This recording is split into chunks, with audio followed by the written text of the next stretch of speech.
Welcome back to Sunrise Daily. We're coming to you live from Echo Hotel venue of the Lagos Economy Summit. And yes, it's the second day today. We're joined now by Mr. Eyo Ekpo. He is the Commissioner, Market, Competition and Rates of the NERC. Thank you for coming on this morning. Good morning. How are you doing? Well, okay, yeah. Well, looking at the private sector participation in this, because, yesterday the governor did say, yes, government is there to provide the enabling environment for the private sector to drive the entire process if they could successfully pan, I imagine, the entire country. What's the capability of the private sector from what you've seen so far in this whole exercise? Well, the important thing about the private sector is not about its present capacity. It's about its ability to change, its ability to bring in quality management and finance, which is what we're seeing. These co-investors paid a total of about 4 billion, just under 4 billion for the assets they acquired in generation, transmission, and distribution. And that speaks to essentially one thing, which is the ability to finance acquisitions. Now we need to see the ability to finance expansion, growth, customer care, and all that. The other thing that we also saw is the fact that, yes, you had co-investors who brought in finance, but they also brought in new managers. So that essentially is the most important thing about privatization, what it does, and its ability to aggregate capital and management into taking care of these assets and delivering services to people. And that's what we're seeing now. So does that mean that it's bright on the horizon that in spite of these management issues is when the transfer has happened? Well, you know, the thing about this is no one can tell us about any country which has infrastructure sectors, and all countries do, where they are privately run and you haven't seen better quality of service than what the government did. Look, in Nigeria, the evolution has been pretty much the same as in most other developing countries. What government does is that it acts as a proxy for those that have capital and management and catalyzes the growth of those sectors to a point where really business can come in and do business. The problem with us in Nigeria is that at the point where we should have had that transition, we didn't. Government continued to be at the commanding heights, which is that phrase that you hear from those who prefer state-controlled economies. Government should be at the commanding heights because only government can do this, can do that, can do everything. We're basically a paternalistic society, but you've seen that government doesn't have everything. Government doesn't have all the money that's required. In fact, government has very little of the money that's required because that money is competing. You have competition from other more important sectors. You've also got social infrastructure to deal with, education, health, and things like that. So there should have been that point in time when government started rolling back its involvement, direct involvement in the sector. At what point would that have been? In my own view, I'd have said that should have happened something like 30, 40 years ago. 30, 40 years ago? Yeah, That's because about 40 years ago, you had a huge explosion in our capital market when you had more Nigerians coming into capital markets. And at that time, you also had a government that was quite flush with capital.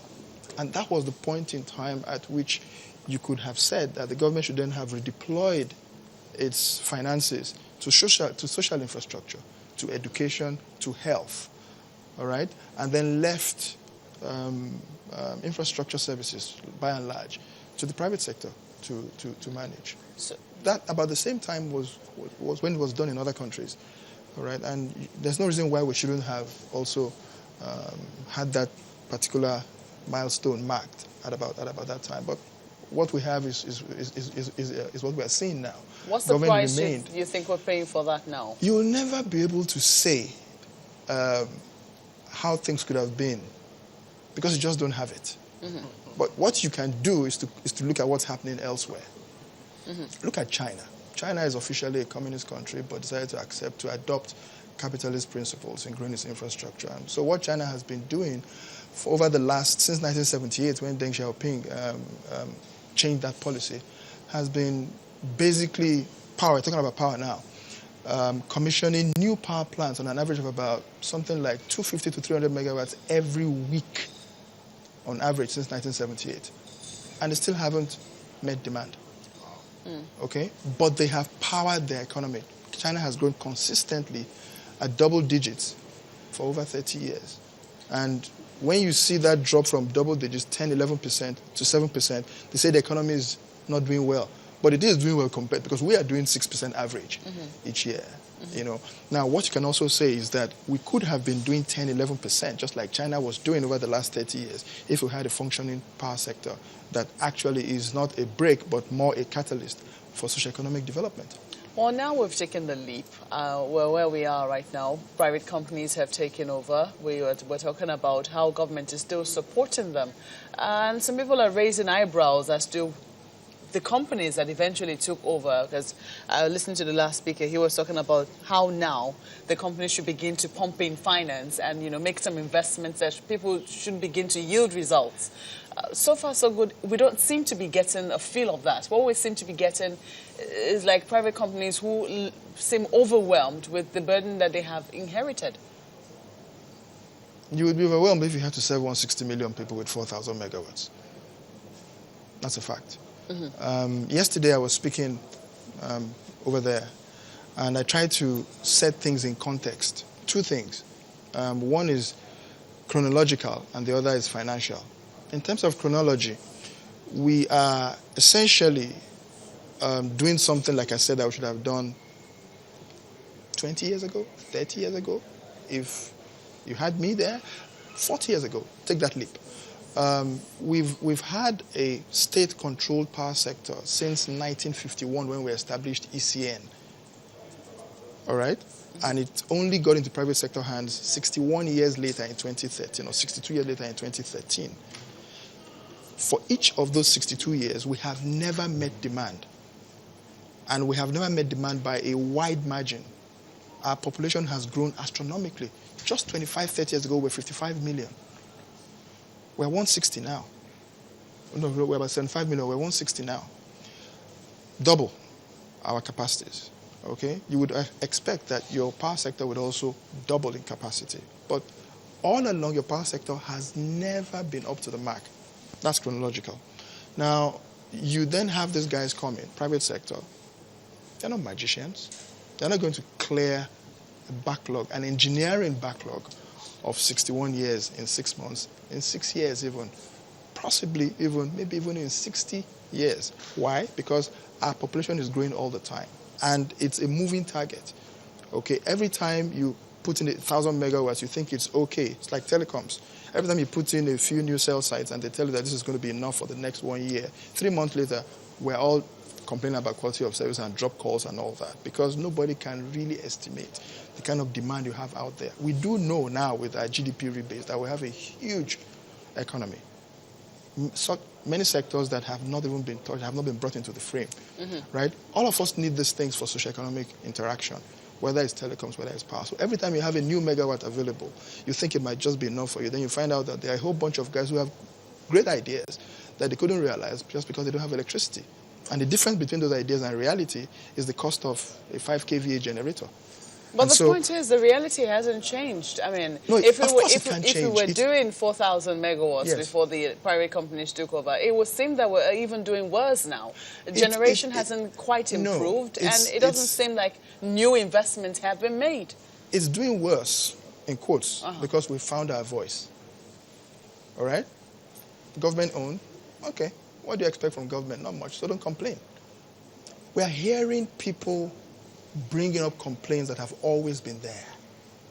Okay? And let's not get carried away by the fact of those complaints. I'm not being callous. I don't have a generator in my house. I work in I don't have a generator. So every time there's a power failure, I feel it too. All right? You have an inverter? I have an inverter, 5 kVA to carry my fridge and all that. But when there's no power, there's no power. All right? For me. And that's deliberate. But the reality is that we found our voice. We can now complain. So there's a huge slew of complaints that are going to come up. But the reality is that we still have 4,000 megawatts. And it doesn't take a month, 2 months, 3 months, 4 months, 5 months, 6 months, 1 year to build a power plant.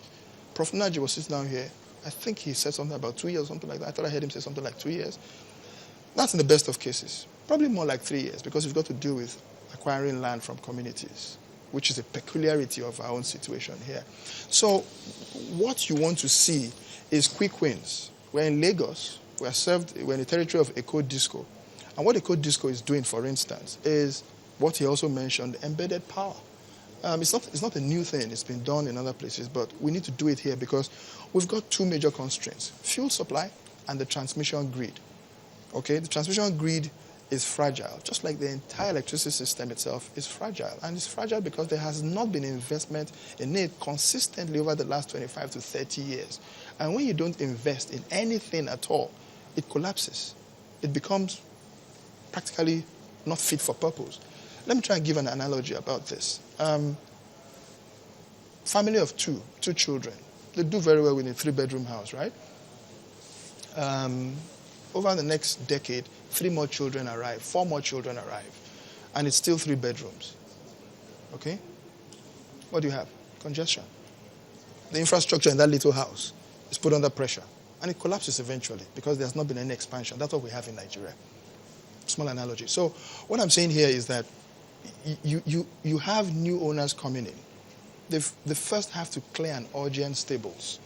All right? You had people who are working in these companies, government-owned, and therefore no incentive to be honest, to be